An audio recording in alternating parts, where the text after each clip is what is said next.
Մի եղեկան տարբեր ձեր եկեղեցու նկատմամբ, որի պատերը համբուրում եք, երբ դուրս եք գալիս։ Մի լքեք ձեր սրբազաններին, ում օրհնությունը փնտրում էիք, երբ նրանք ազատության մեջ էին, ում ձեռքը ձեր գլխին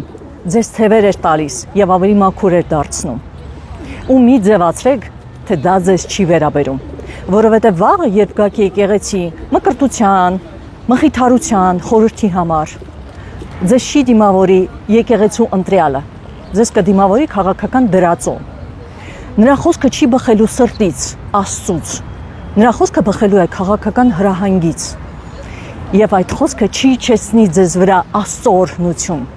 այլ կիջեցնի ձեզ վրա քաղաքական հրահանգ։ Ինձ մեկ չէ, ինչ ձեռքեր են մկրտելու մեր երեխաներին։ Ինձ մեկ չէ, թե ով է խոսելու ինձ հետ իմ նախնիների լեզվով։ Այնպես որ սատարում եմ հայ առաքելական Սուրբ եկեղեցուն, սատարում եմ ամենայն հայոց կաթողիկոսին, ազատություն մեր գերեվարված սրբազաններին եւ մնացած բանտարկյալներին։